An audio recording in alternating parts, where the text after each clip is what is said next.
Well, it's turning out to be another cracking summer's day. Simply divine.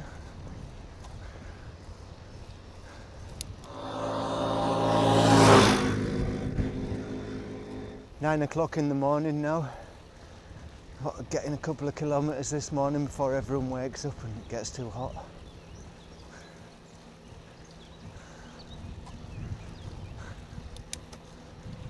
I'm not going far today. I haven't even had my breakfast yet. Yeah, this reminds me of the summer of '76. And that was the year when it was really hot and sunny every day in summer.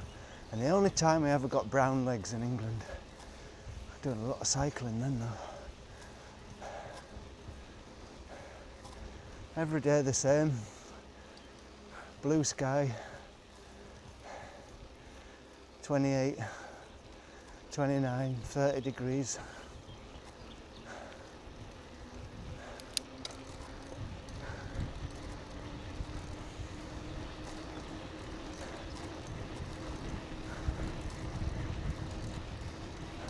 Makes you feel glad to be alive.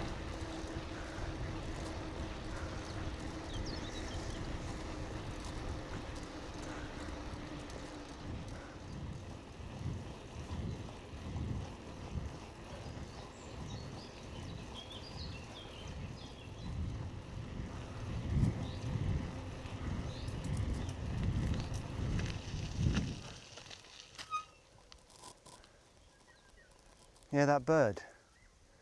I always think I'm in Australia when I hear those birds. I always think they sound like kookaburras. I don't know what a kookaburra sounds like, but that's what I imagine a kookaburra to sound like.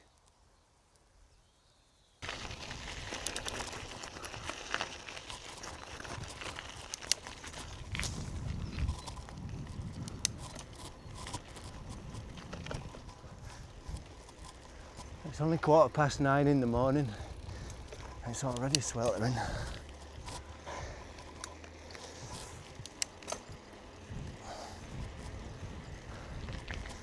Do a bit of hill climbing now. Come up to the edge of the forest again. Same old forest. I'll get the sweat going anyway.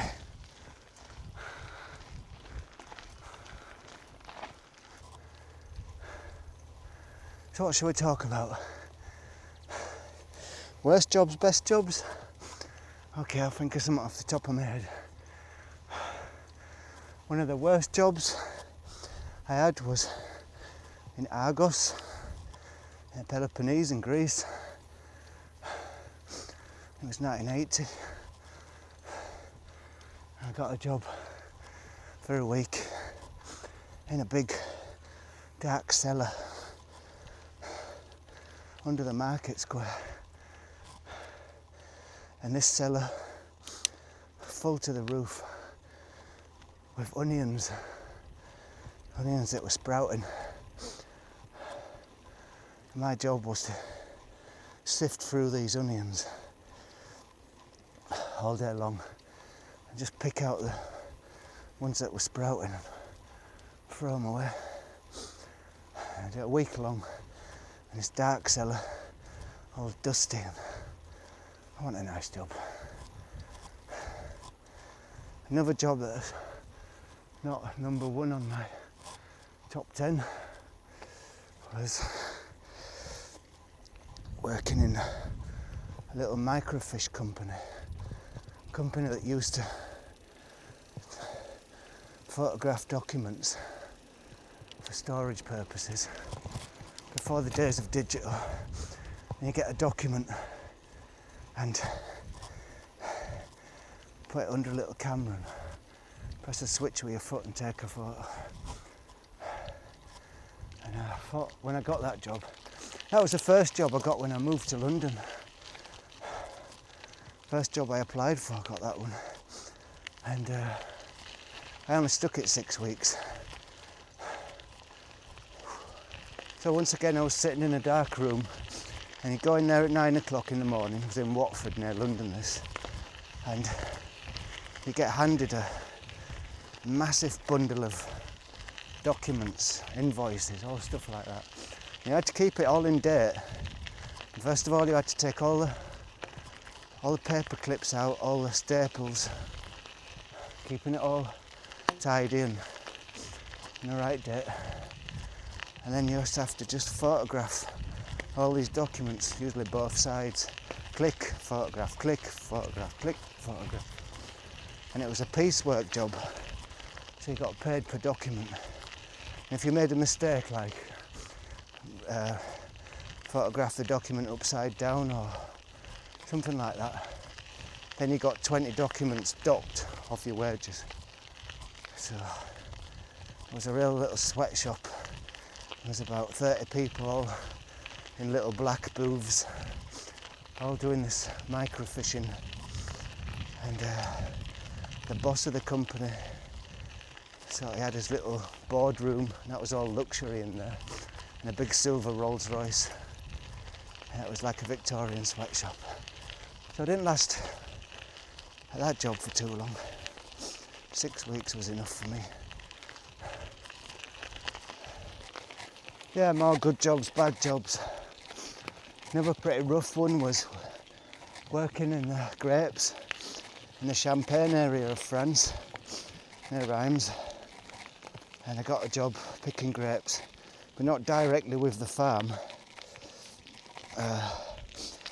I got hooked onto a big tribe of gypsies, and they were paid us rubbish wages for them times, 100 francs a day. I worked like a slave, and the food we got was just like bread and slops. It was disgusting. But when you're broke, any sort of job's good. Another one, which was quite good in a way, was in Greece, and I got a job. Some guy wanted some nice stones from the sea, so I spent a day or two diving into the water and coming up from the bottom of the sea with nice stones for this guy's garden or whatever it was. It was like being a pearl diver. It was quite nice. The sweat is lashing off me. Yeah, it must be good for you, having a right good sweat. The only thing that kind of bugs me is fiddling about with the camera. These little screws are quite hard to get in sometimes, especially when your hands are a bit shaky from going up hills. Right, we'll carry on a bit further. Not too far today. Don't want to get heat stroke. The only trouble is my body's... I'm wringing wet with sweat now, I'm soaking wet. And I'm going to go in the shade of the forest soon, so it might get a bit chilly. It's the only downside with this weather.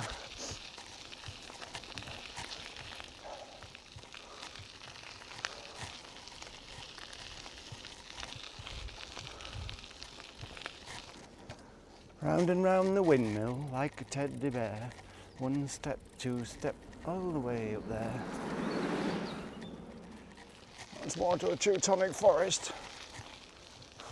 I'm working there.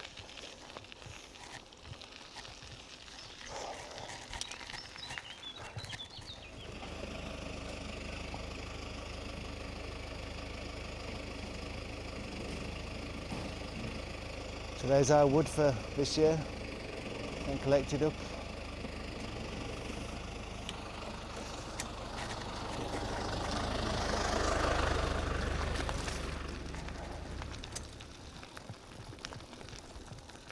It's like I could apply for this myself. See those people, there's some in the woods there.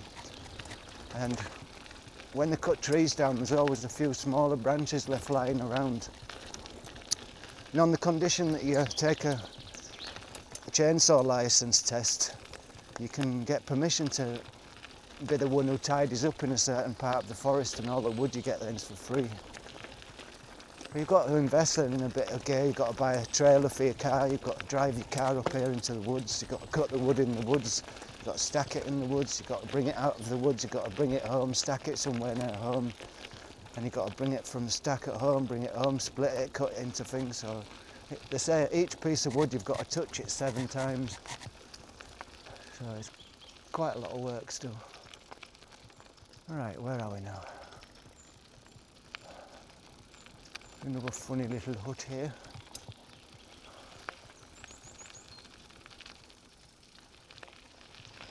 Yeah, so I could do that in the forest, but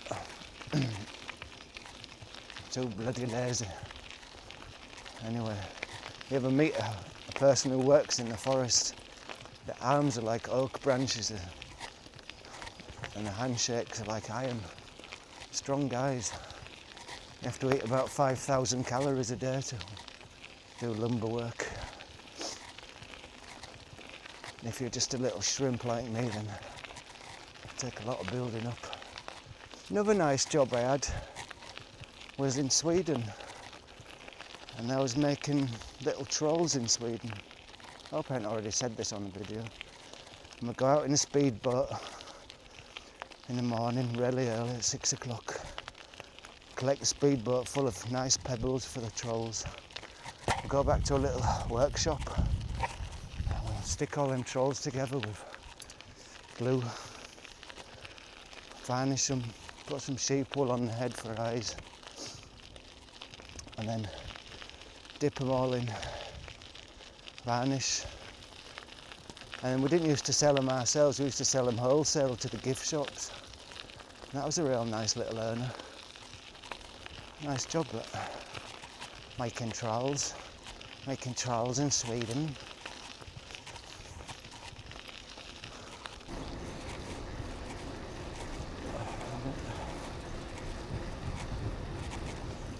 Bit ignorant, some of the cyclists around here.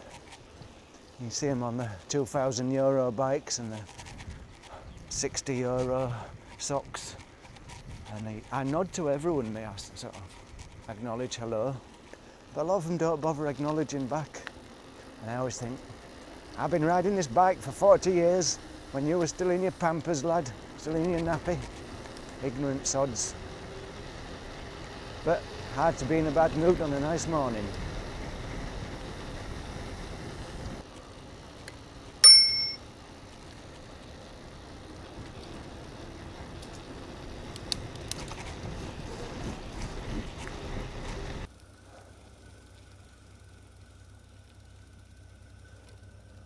Oh, there's the Rhine Valley before us. Farmers out in the fields are looking at the grapes.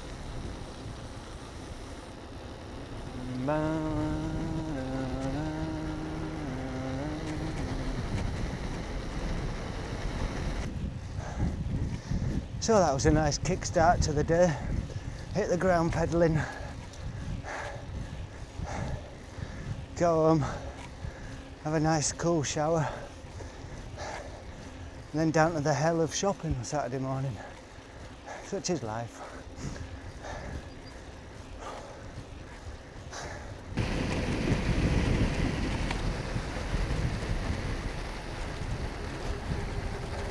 See how the maze is shooting up now. Soon we won't be able to see anything in these little alleys.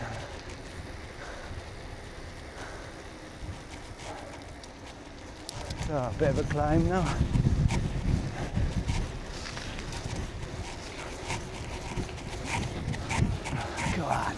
Go on, you bugger.